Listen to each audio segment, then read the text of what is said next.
Hello and welcome back to the channel.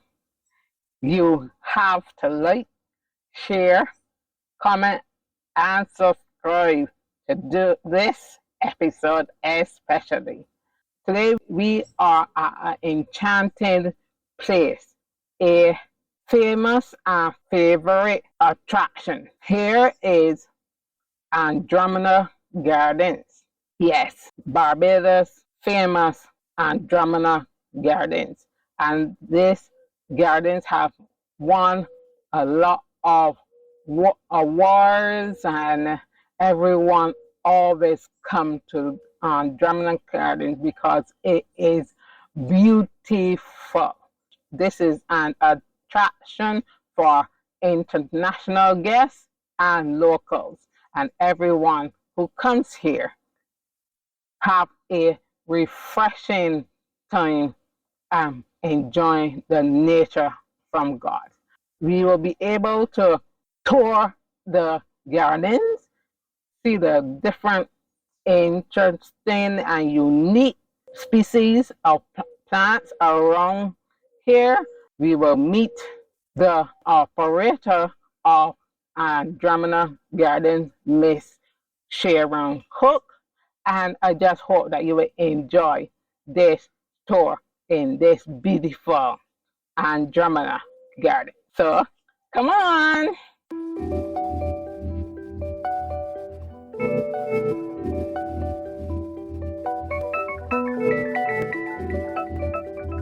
So we are going to meet Miss Cook and her bubbly self, and she will tell you a bit of Andromeda and why Andromeda.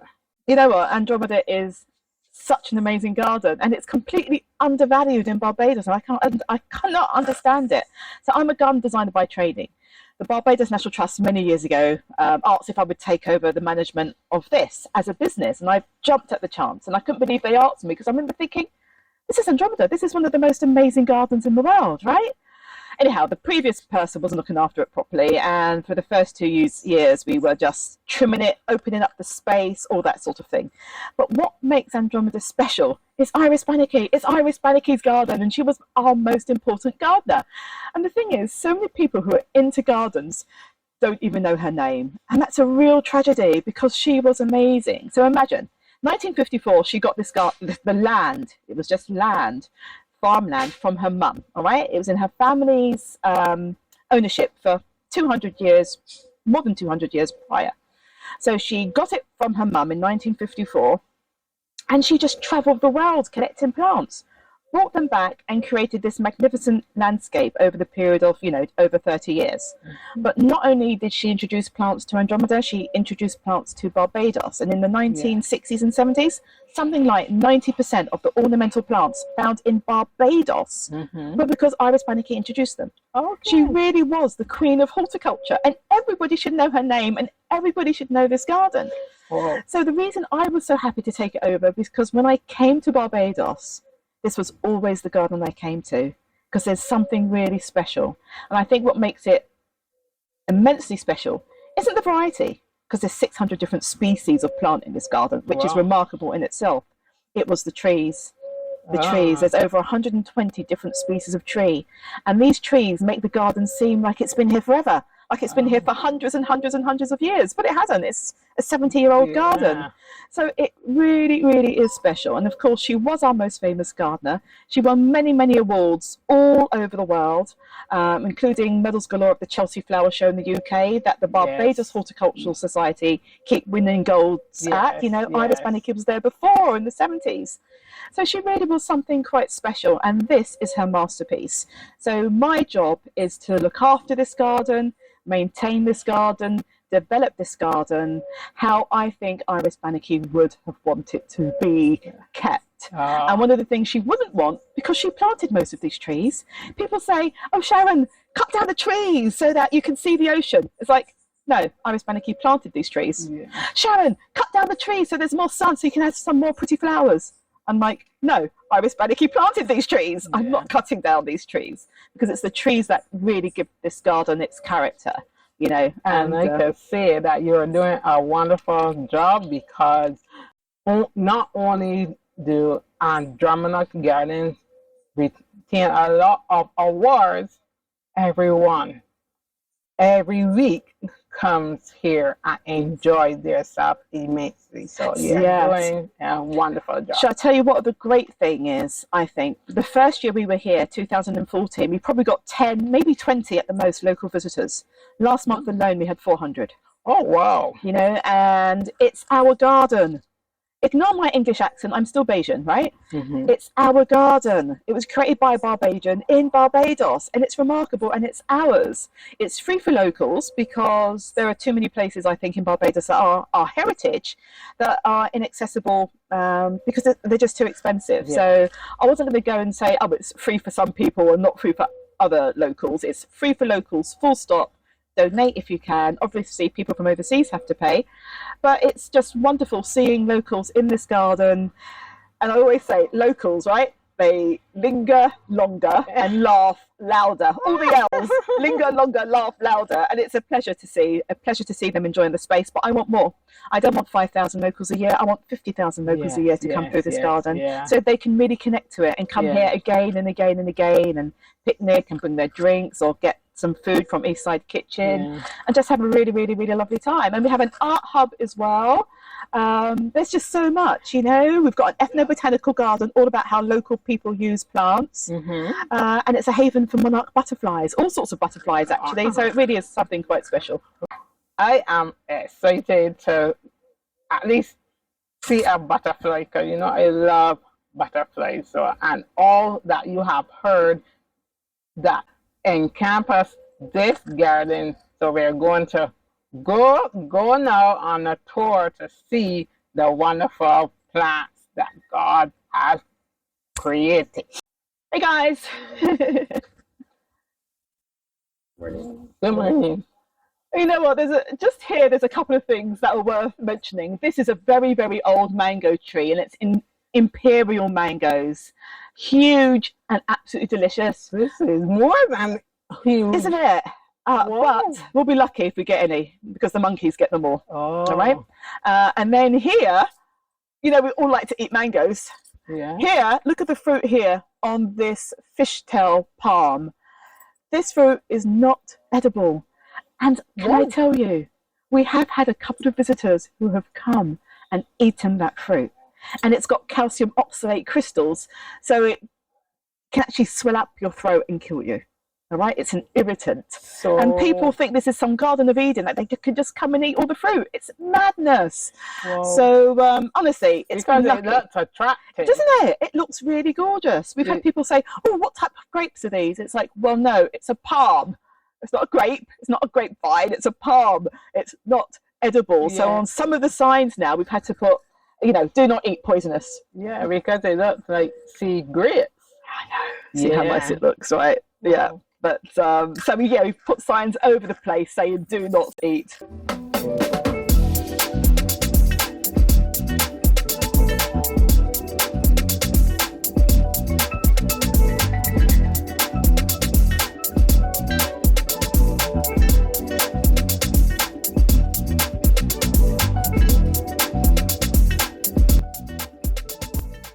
So a couple more of the trees.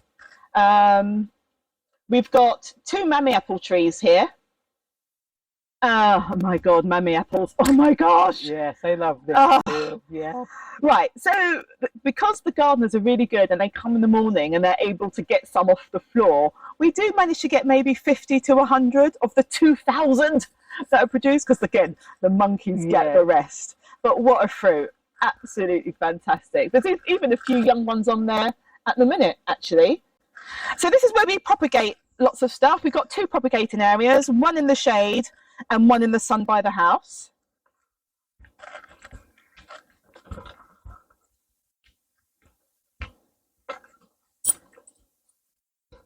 And this is a really lovely view of some of the garden anyway. Isn't that just absolutely glorious?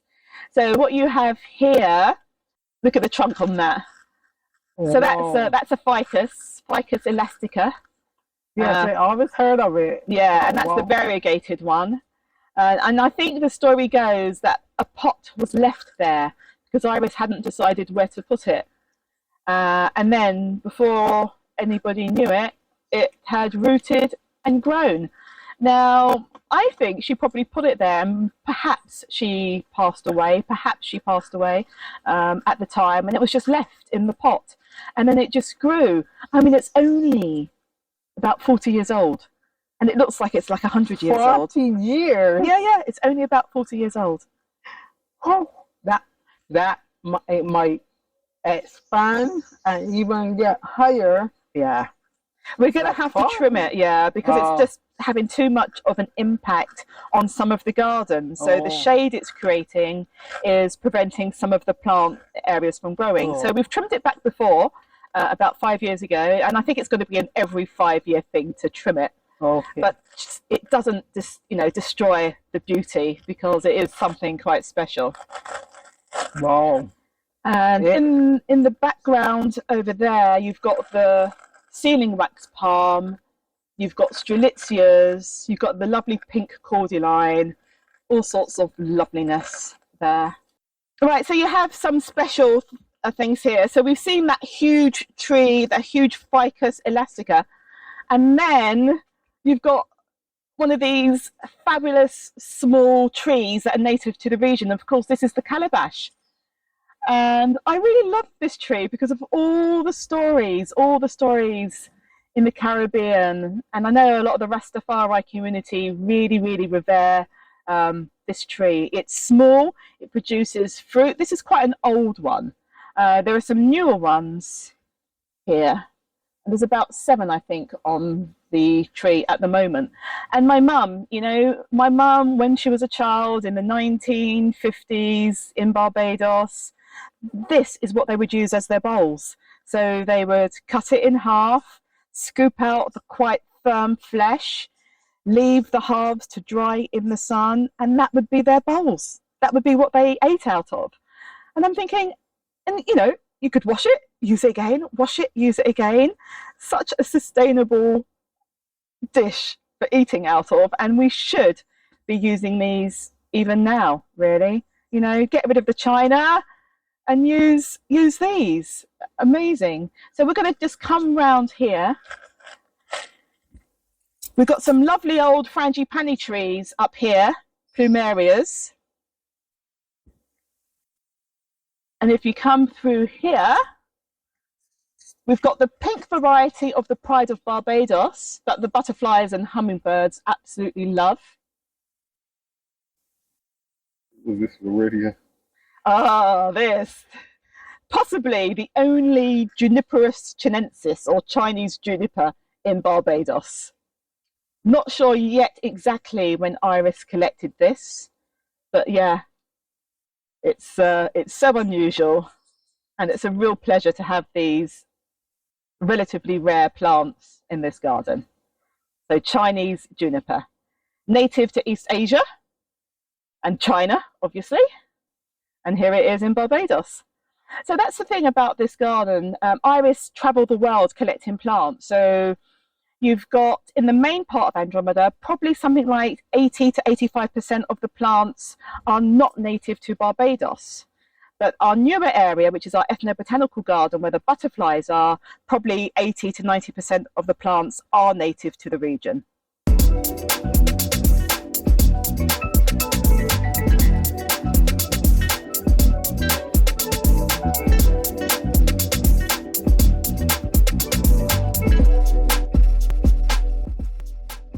Oh my gosh. It is so gorgeous. So I'll give it to you to smell, because it really is something quite special. So this is Plumeria obtusa. It's called obtusa because a lot of the frangipanis have points at the end of their leaves, but this one is rounded. So it's a different species to some of the other frangipanis that we have in the garden. But isn't that smell divine? Yes. Oh, Yes. gosh, it is so lovely. And this, okay, this heliconia is actually named after the creator of this garden. This is Heliconia stricta iris. Oh, And she's actually got a plant named after her. Oh, a beautiful name. Yeah. I mean, how fantastic is that? That goes to show how well respected she was. Yeah. She started this, she co-founded this society called Heliconia Society International, which is still in existence now. So it's a society that, you know, helps to name heliconias and things like that.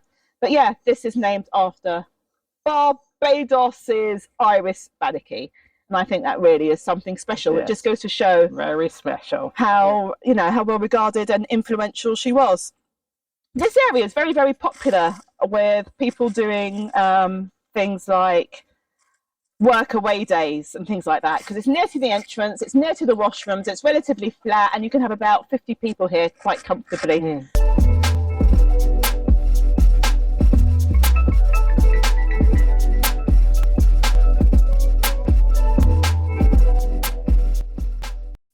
And this is a nice pathway with all the plants above you, at the side of you. It really is like you're cutting your way through a jungle, right? So these are beefsteak heliconias. So they start off February, March, bright red. These are the modified leaves called bracts. So these start off bright red, and as the time goes on, they go brown. But these are the flowers. And this is where the hummingbird just went through there. Yeah, so this is where, look, can you see the hummingbird? Look. Yeah. You can see. So these are the flowers. So these are where the hummingbirds go to. These pink flowers right on the side. All right. So this modified leaf called a bract, and these are the flowers. While I was looking at them, it just reminded me of Saint Bees. Shall I tell you how many people have said that? They feel really creeped out when they walk through here because it reminds them of giant centipedes. Yeah. Honestly, Rochelle, you're not the only one. Oh dear. So this is native to northern South America. This is the pink powder puff, quite popular.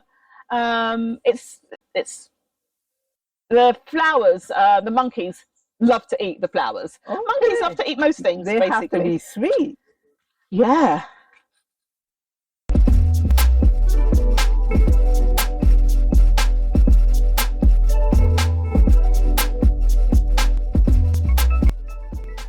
It literally feels like a forest. Yes.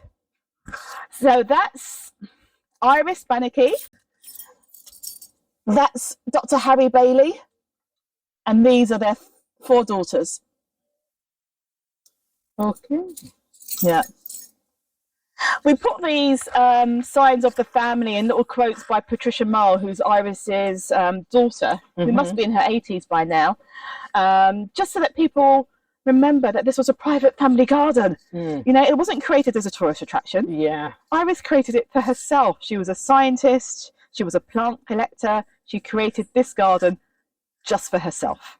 And I think that makes it even more remarkable. Yeah, you know, and that she just opened it to everyone. Yeah. Yeah, that speaks about her heart and caring and want everyone to share in the beauty that is around us and Barbados. And you know what? And she's put that in her will.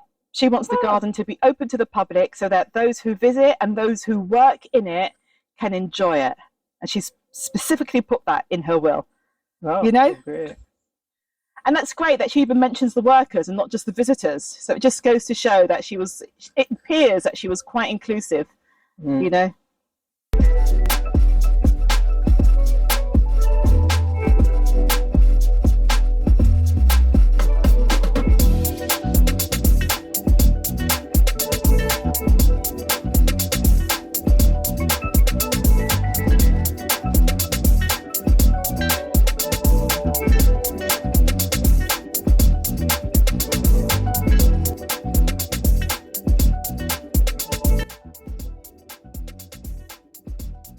And this is lovely. You just get to from going through this shady area, which is quite enclosing. Yeah. Then you've got this space.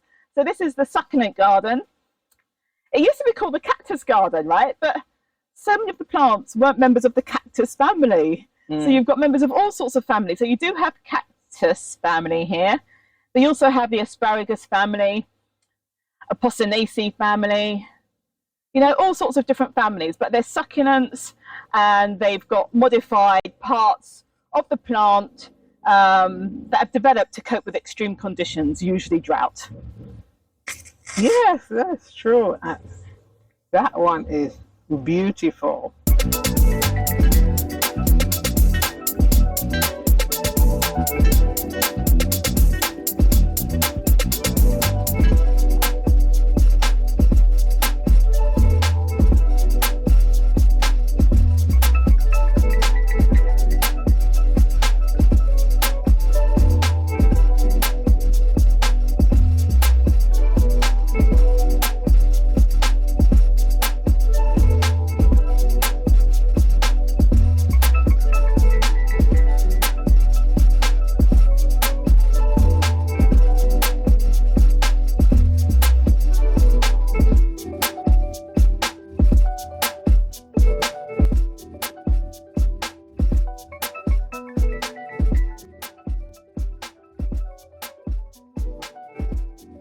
And you know, we talk about love.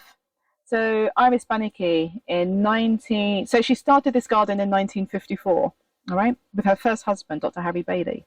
And he was a really well-known physician. He died 5 years later, 1959. And her daughter, Patricia Mull, told me that all that loss and all that love, she poured into Andromeda. Yeah. And I think you can feel it. I think when you walk around, you can feel the love that this garden was made with. You know, yes. Really amazing, isn't that lovely? That even makes it more special. That's right, yeah. An ode to love. Yeah. You know, and I think I'm going to start telling people that a bit more because it really makes the garden so much more personal to Iris Banicki. Yes, personal. But you know what? I've walked around this garden and I've cried because I've just felt so emotional because I just think, what an achievement. Yeah. What an achievement. Yeah. You know. It's really good that you're coming up here actually because we had a 250-year-old bearded fig. You know, I'm amazed by the trees, and this tree was so special. Yes, I would love to see one. Well, on the 20th of August, I think it was, in the night time, I heard a crack and a crack and a crack and a crack and a crack. It went on for a while, and when I came through in the morning, I knew the bearded fig had gone because there was so much light. And you know, we're spending a lot of our time now just tidying up after it. Look. Oh no. And if you can, you manage to get up there, do you think? You're so confident, look at you. It's a bit funny here though, Alex, look. Sorry. You could get a nice close view in here.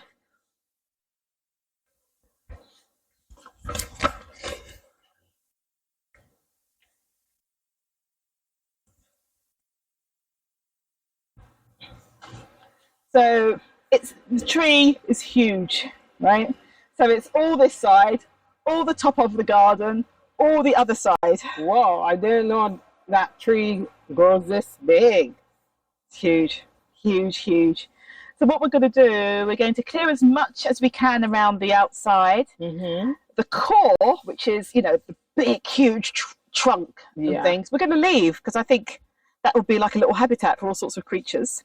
And then as a way to remember the tree, we're going to, and there's so much more light, we're going to plant Pride of Barbados in like a circle to represent the perimeter of the old canopy. Oh yeah. As a little memory, you know. Beautiful. Yeah. So there's quite a lot of work to do. And I don't think we'll finish until probably next year.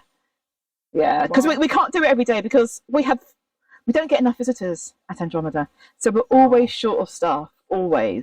It's 8 acres and we only have 2 gardeners. We've got this lovely guy called Oromar, and he has been paid for by locals who've donated. So he's just got to be here until the end of the year. Okay. So can you imagine, 8 acres and only 2 gardeners, and it's a fully cultivated space. So we can only get to this bearded fig every sometimes not even once a week, actually, sometimes only once every 2 weeks. That's why it's going to take so long to clear. We giving thanks to the 2 gardeners and thanks to all the persons who donate. Exactly. To exactly. keep this clean and Yeah. beautiful, so people could come Yeah. just traverse it in comfort. Yeah. Yeah. Yeah. In comfort. Right. Can you see this huge tree in the corner here? So not the Norfolk Island pine, which is the straighter one, but the one that goes like that. Yeah. So that is called Barringtonia. And it produces these funny shaped fruit, which starts green and then it dries. And this is really, really quite interesting. You can eat whatever it is. No, no, no, no.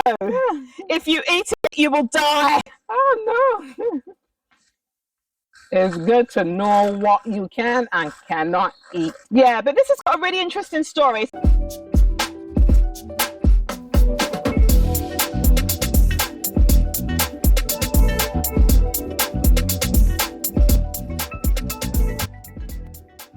So this is native to Polynesia, the tree. Okay. And I used to tell people that the fisher folk and the community would encourage the fish to go into like an inlet. The seed inside here, they would grate it and attach it to the reef. The fish would swim over it, and it's like a neurotoxin, and it would just knock them out. And then the fisher people would, you know, collect the fish. Yeah. I had a visitor from Dominica, and I was giving her a guided tour.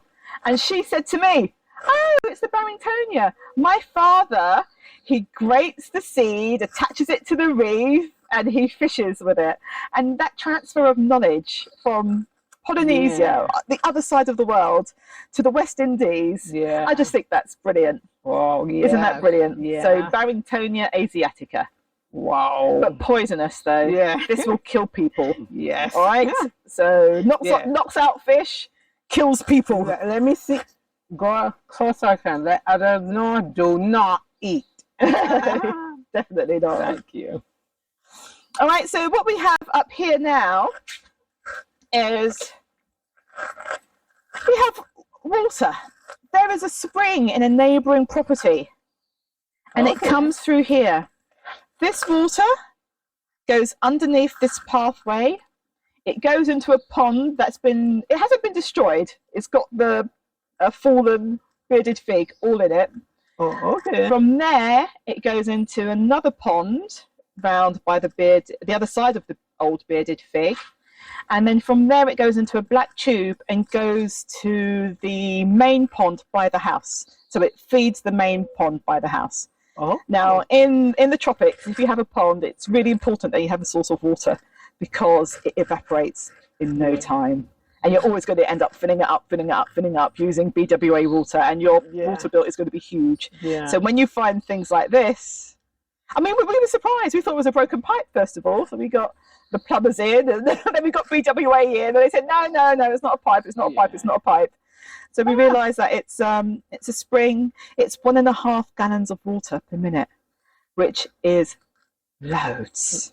Look how the Lord put some surprises for you when you need them.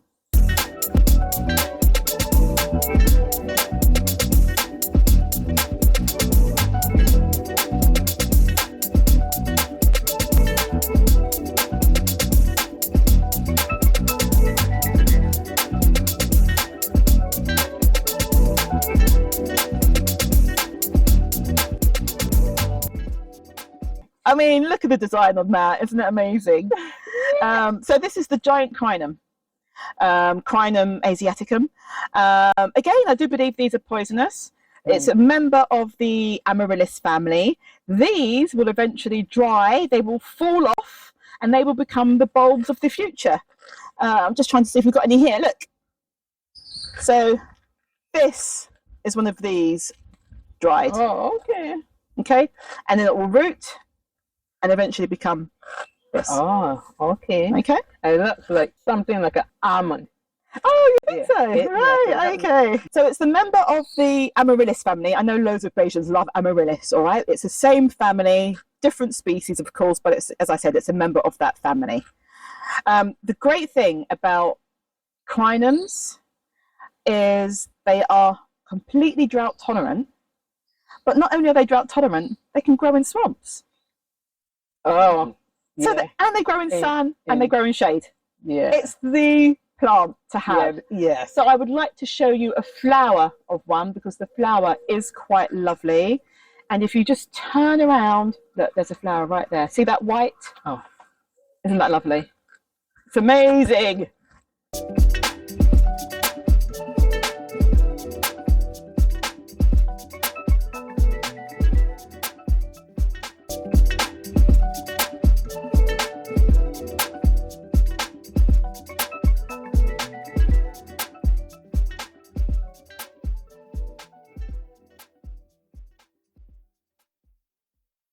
This is where we get quite a lot of butterflies in this patch here on the lantana.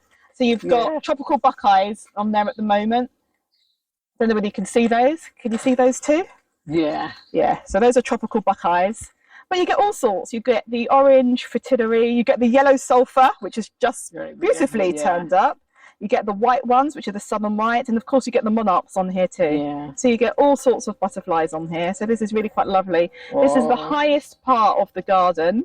And have you noticed the change in the ground, in the pathway? Yeah. So this is an addition.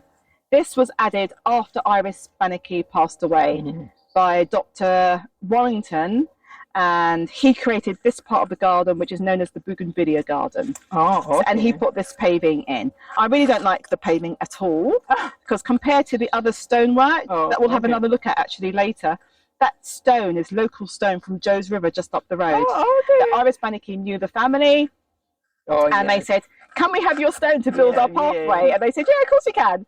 So they got in all those stone from another local property. Oh, So I it's a understand. river rock. What else do they call it? Ironstone river rock. Oh, And it's okay. local to the area, which is nice. This, of course, isn't local to the area. Yeah. I don't know what this is, really. But yeah, this is the highest part of the garden. I think we turn around now because we've got steps. You can't do steps, can you, Alex? Probably. Really?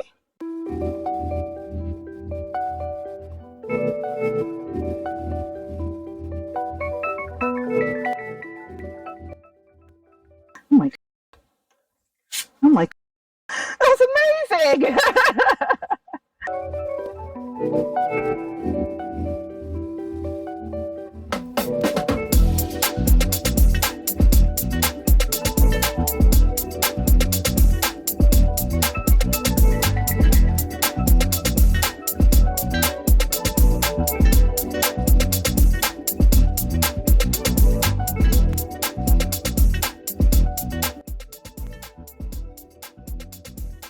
This is a good view of the fallen tree, actually. Look.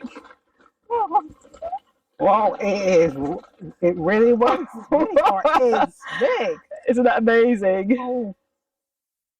Amazing. So you can imagine our clear up job.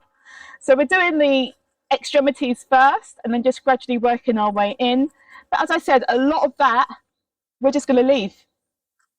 We'll probably stop it here. We'll probably take all of this off this side, and we'll probably leave all of that. And, you know, bats, moths, mongoose, whatever, will make that their home. Well, Yeah.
such a lovely spot. So this is where the water from that spring goes through here, overflows into this pond that we did very, very recently. It was Iris Bannickey's original night blooming lily pond. So we only created this, not even 2 months ago. We just lined it because it was old and leaking. So we lined it. We haven't even finished, so we still need to finish it. So this has been completely filled with the water from the spring, and then it overflows, as I said, into a pond closer to the house. And luckily, when the bearded fig fell, this was unscathed. But you've got some great views again of the fallen tree here. Look at that. And it's like a little house.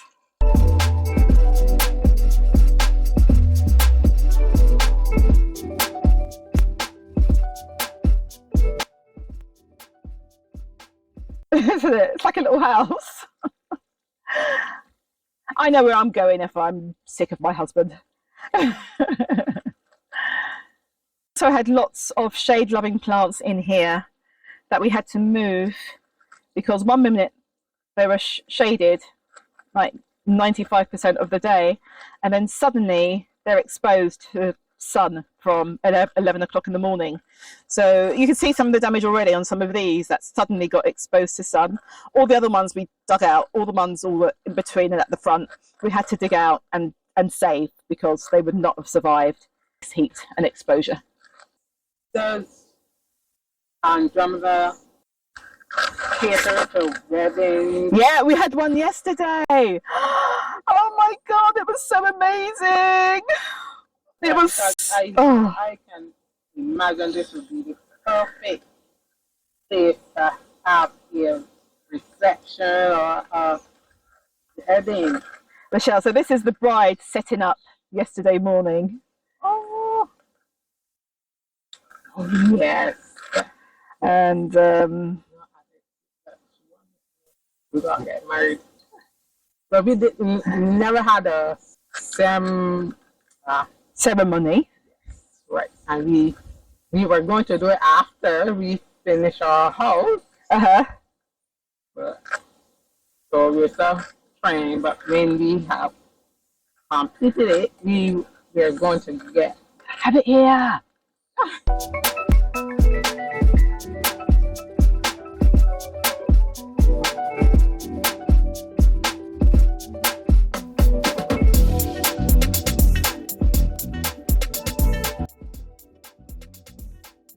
Are there persons who bring are introducing to new species of plants and they want you to add it in here, or you? Well, shall I tell you what we've done? We've created a new part of the garden. We opened it last year called the Botanic Gardens. It's all about how local people use local plants. So local people have told us they use this plant for this purpose. And so we have those plants in the garden and we want more of that. So we want more local people to tell us what plants that they use so we can grow more of them. Because the Botanical Garden is just about how people use plants.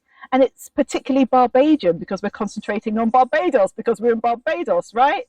So that's what we have. It's a new part of the garden and that's exactly what it's for. Oh, yeah. Beautiful. Yeah. Beautiful.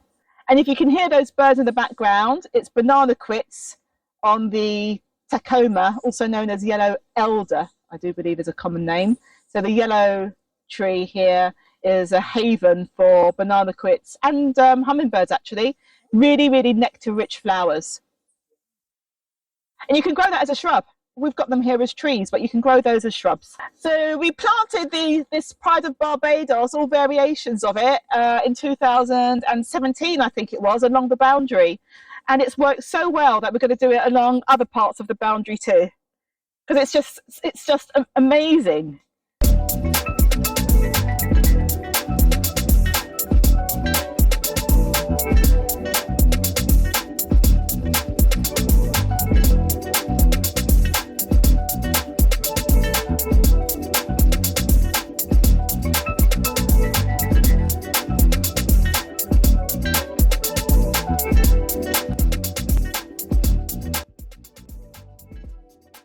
curry. Yes, the curry leaf. How did you know? My husband is.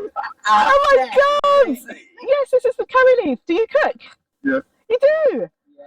So before we leave, oh, actually, you know, I haven't got my secateurs, and I don't really like doing this. But let me just, sorry, plant. Sorry, I have to apologise to the plant for being so rude and just taking off the leaves. I was telling people just that last week. Yeah. You have to apologize. Yeah, you do. Definitely. There you go. So this is quite a lot for you. This will be perfect for your cooking. Oh, actually, we'll make a creep, right? Oh, I can get you one of those too.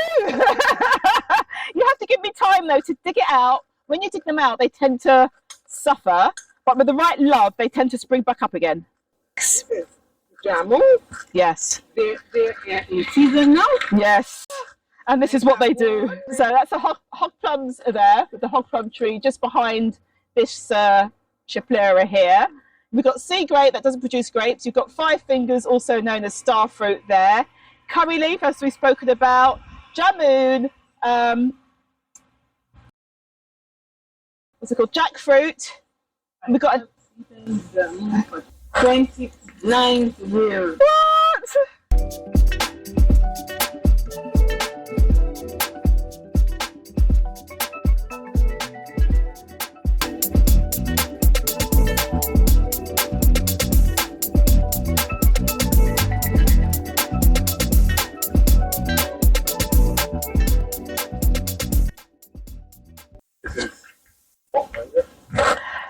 Yeah, false mangosteen, they call it. Garcinia. Really acidic, but quite delicious, actually.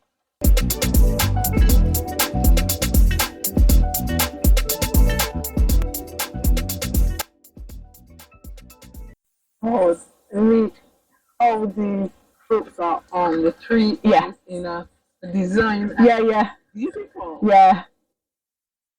Yeah. So this is going to be a nightmare again for us because it's going to go all over the path. You can see already, and it makes the path very slippery. Hence these handrails, so that people can hold on. All right. It's really acidic. It's one of those fruit that you taste because it tastes like lemon or limes. But then you taste it, you go, and you go, and then you have another bit. So this is jackfruit. All these are little jackfruit seedlings as well. Do you want a jackfruit too? Yes. Yeah? So jackfruit and curry leaf.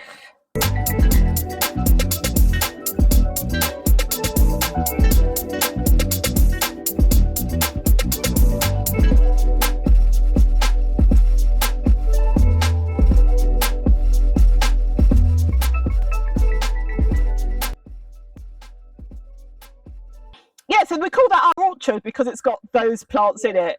Jackfruit, jamun, sea grape, etc. And it's good that it's unique and not really plants that are indigenous to Barbados. Mm-hmm. And I like gardens that you could look, you can find unique plants. Yeah. And learn. Yeah. Learn from it. Yeah.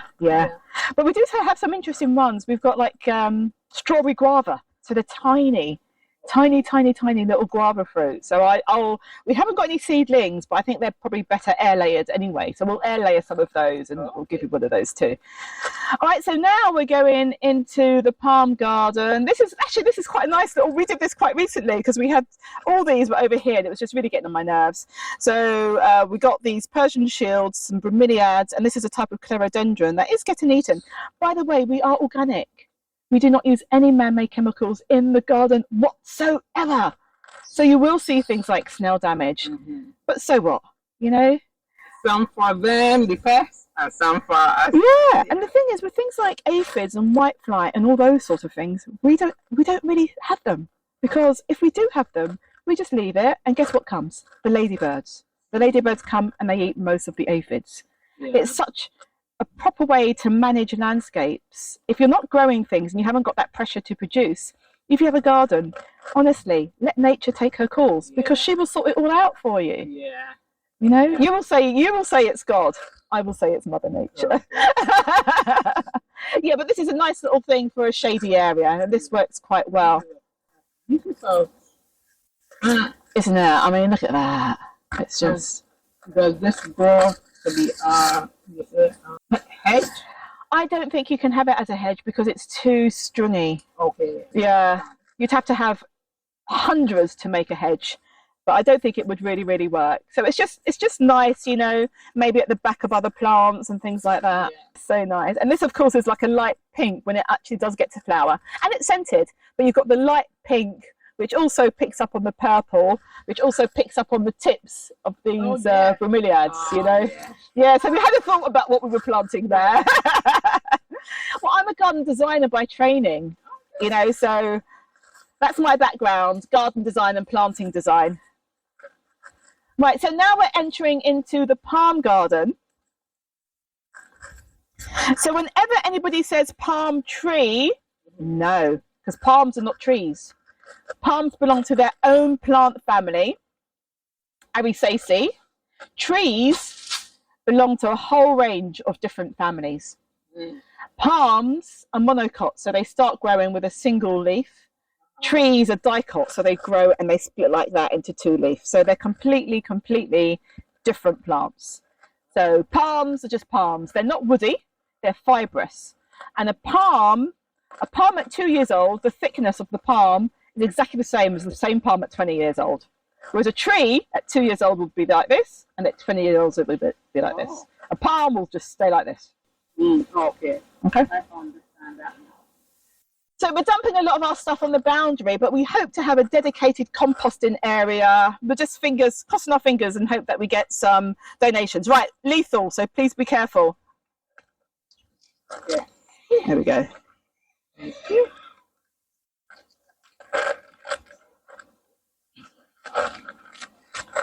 So as you can see, you're going into the area where we had the wedding yesterday.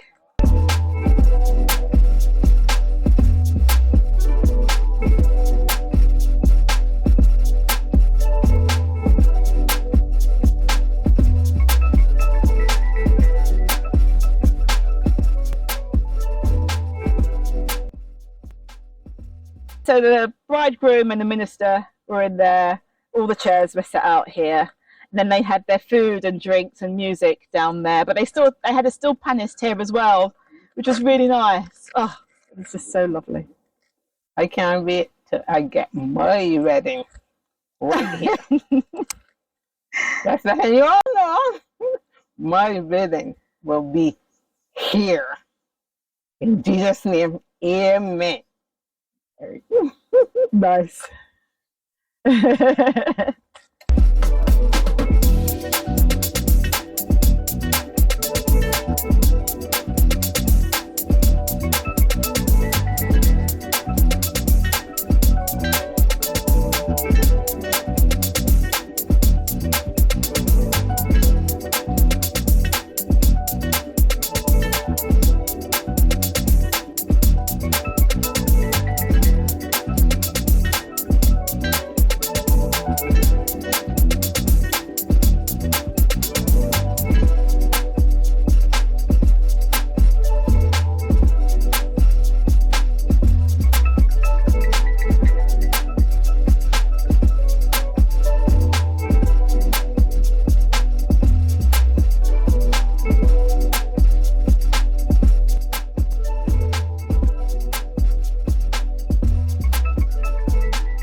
So when I do tours, I always show people this tree because it's just magnificent. It's called the Madagascan almond.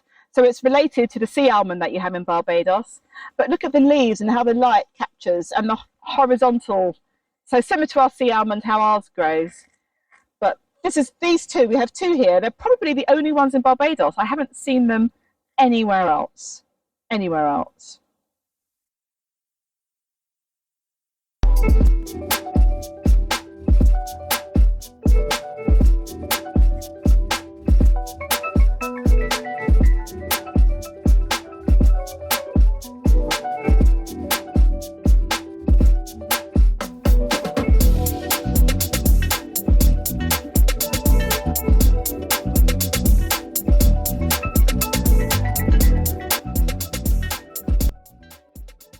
So this is the first part of the ethnobotanical garden down here. And Sandals Foundation, they gave us funding to create this deck. So you couldn't walk through here before, it was completely overgrown.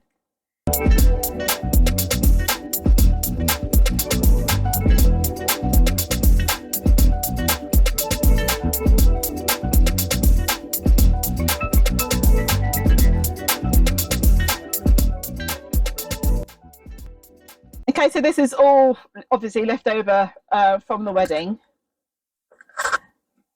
But you've got some interesting plants in here around. So all those are Colocasia esculenta, which Trinidadians and others from other islands, they use the leaves to make a dish called callaloo. So they use other leaves as well, but this is one of the leaves that they use to make that dish, Colocasia esculenta. And the root isn't Edo, it's the other one, it's the other root, Dasheen. The root of that is Dasheen. You have another fantastic ficus in there, which is another Ficus elastica, but this isn't the variegated version. You have amazing silk cotton trees here. You've got an older one here and a younger one behind it with the thorns on the trunk, which is really good to have a look at. And there's lots of stories, lots of folklore in the West Indies, Africa, Central America about these trees. People have written books about these trees, okay? Silk cotton, Cyber pentantra, also known as kapok. It produces a floss that was used to stuff life jackets. But lots and lots of wonderful stories.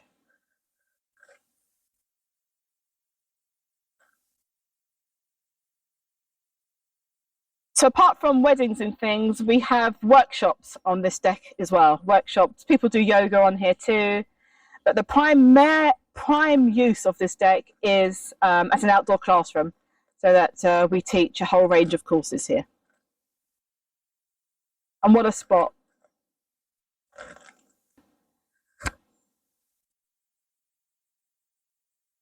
You know, I was talking about ethnobotany and how people use plants. So the trumpet tree, also known as poppagun, there's a Rastafari man called Russ Isles. He uses the leaves as a shampoo.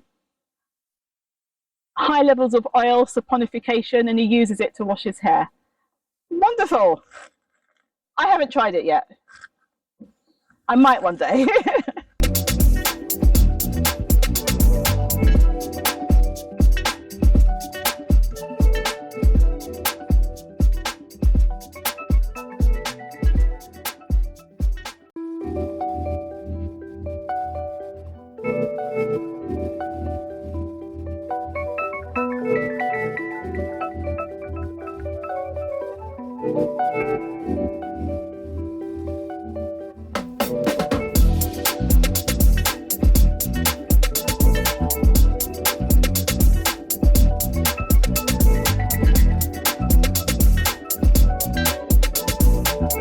1950s house, Iris Banerke's home, permanent home from 1964. It needs work, and I'm hoping to start maybe trying to raise some money next year to fix the roof, because once the roof is done, it becomes structurally sound and we can work our way down.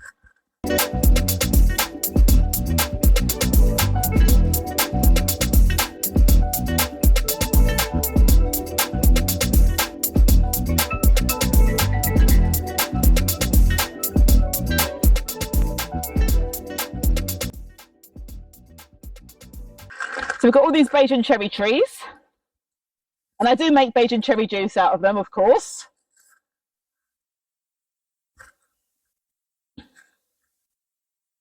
And Alex, watch your step. See, this is the ethnobotanical garden, all about how local people use plants. And this is also the haven for all these different species of butterfly. So there's a monarch there. That's a monarch.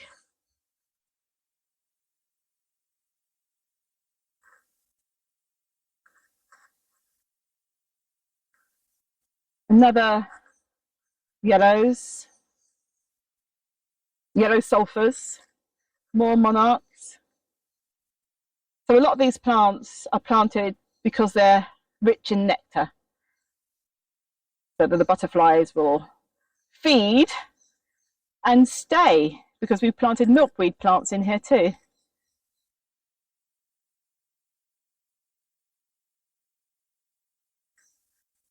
So this plant here is called seaside sage, and apparently during enslavement and since, that sap that you can see there was used to heal wounds.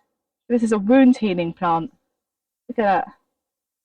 So you just rub that on your skin if you have a scrape, and it helps to heal the wound. It's one of the wonderful things that remains a part of our cultural heritage, how people use plants. Even youngsters, I was teaching some Sandy Lane gardeners, and they said, yeah, they still go into the ground and get Wonder of the World, you know, if they're getting a cold and things like that. And that traces back not just a few generations, that goes back to our ancestors' time on the African continent. And so these plants are just wonderful proof that parts of our culture have survived despite enslavement. And I think it's really, really quite positive. Honestly, sometimes there's about 100 butterflies here. It just all depends. So we're doing some work in that corner, which we're just clearing. So when you come back, I hope you come back, you'll be able to see that finished. And this deck, it's worth going on it actually. But this is a different part of the garden. This garden is just about medicinal plants used by the enslaved. So we're going to have 60 plants used by the enslaved all over this garden. It's going to be beautiful and a place of celebration. So if we come up,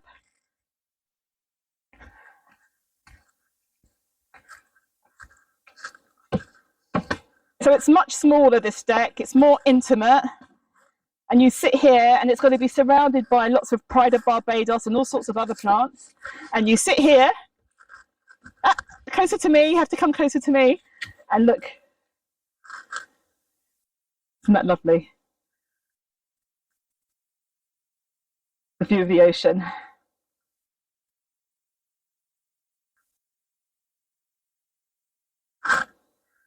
So you can imagine it surrounded by all the Pride of Barbados plants and all other plants used medicinally.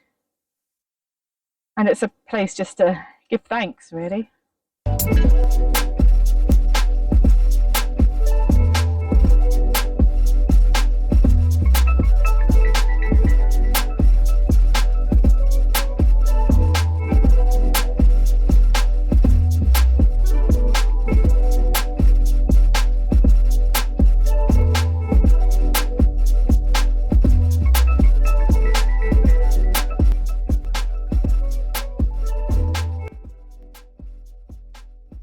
Yeah, they're really sensitive to pesticides.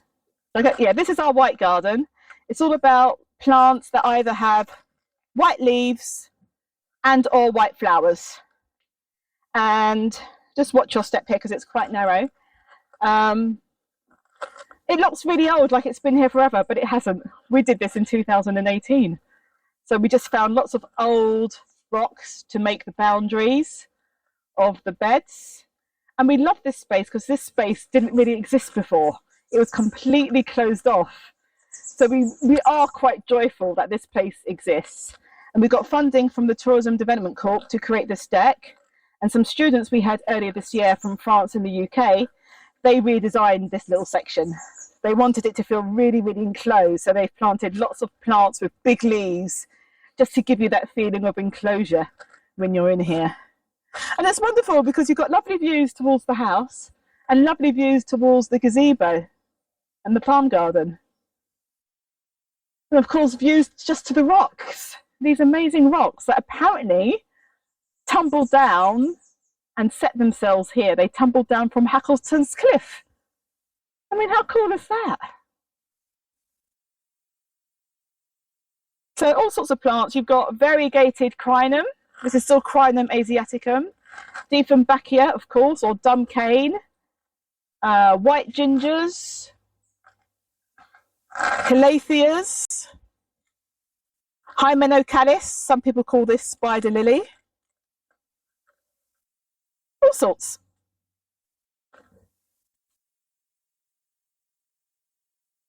And I wasn't sure which was red and which was white, and I took a gamble and they were red. But gradually we're replacing them with white ones, so as we get more white ones we'll replace these ones. A lot of the plants here are newly planted, so they still have to grow up.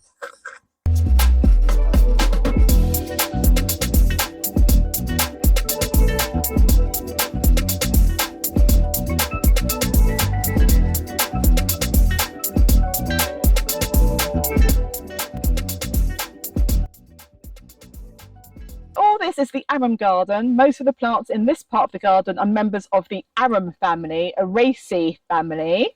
So you've got all these alocasias, colocasias, anthuriums, xanthophyllums, philodendrons, monstera. And if you keep walking,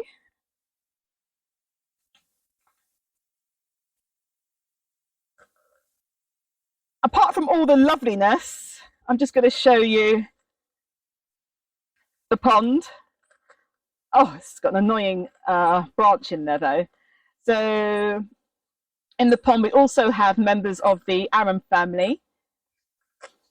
These water lettuce, Pistia, they're members of the arum family. And these huge leaf plants in front of you are also members of the arum family.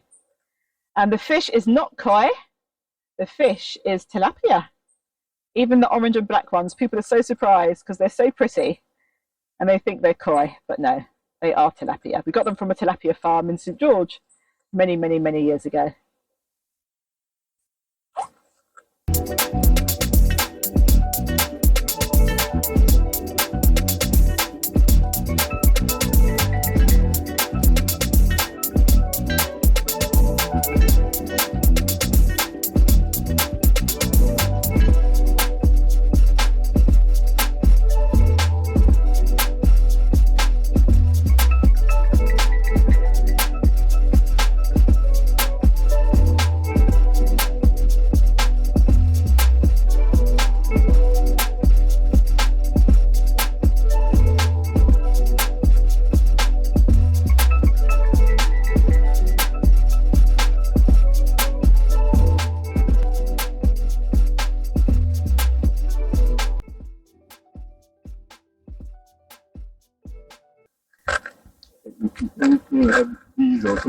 That was by the bearded fig.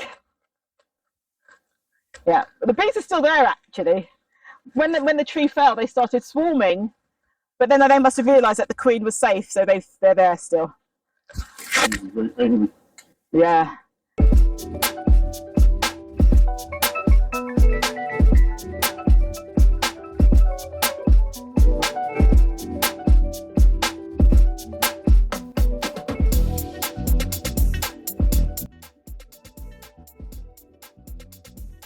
So and that's our art hub building where we have local art by local artists. That's very good that you incorporate the artists in,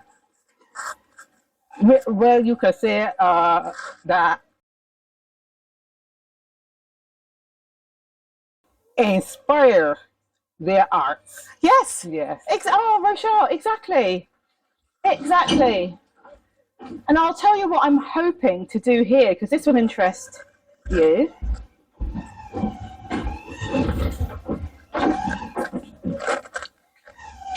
So I will be applying for a grant. So the far wall of our art hub building, I want a wall built all the way across, which will separate the art hub from the utility area that you see there, which is really messy and terrible and disgusting. So this side will be the garden. And I'm hoping to build a huge deck, really wide, so that 2 wheelchair users can pass either side. In front of the wall that divides this bit from the utility bit, it's going to be another huge deck with an art wall with all sorts of art, and some of the art I want to be textural, that people can touch it. And that's going to be physical, physical, Do you want help? yes, Visual. visual, Yeah. yes, Yeah. problems, yes, Yeah, that exactly. would be Can you wonderful. imagine? So you don't have to see, you can just touch. Yeah. But we're going to have really, really bright coloured handrails because some of the partially sighted people can see Yeah. certain colours as Yeah. well. In front of that art wall is going to be a huge deck with plants in containers that you can smell and that you can touch. Yeah. It's all going to be about those senses. Wow, wow, wow.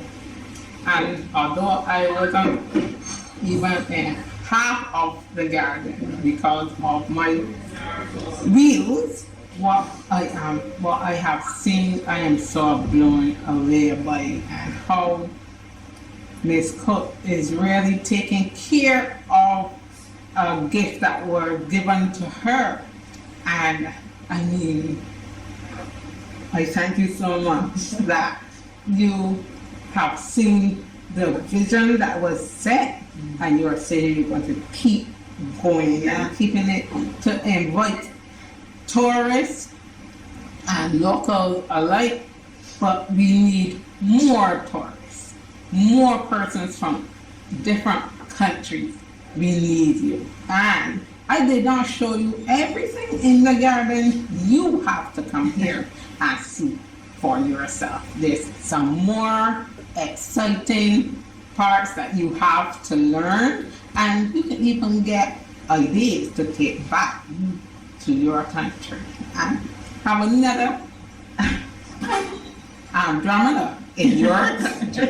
Yes, you know, and you never know, you could charge a little thing for them to come to it. So I am so happy that you gave me your time to invite us so that we could tour around this garden. I will pray that you will have the strength every day to keep this garden, this Eden, going from strength to strength, and encouraging others to come here and put Barbados on the map some more. Yes. With this garden.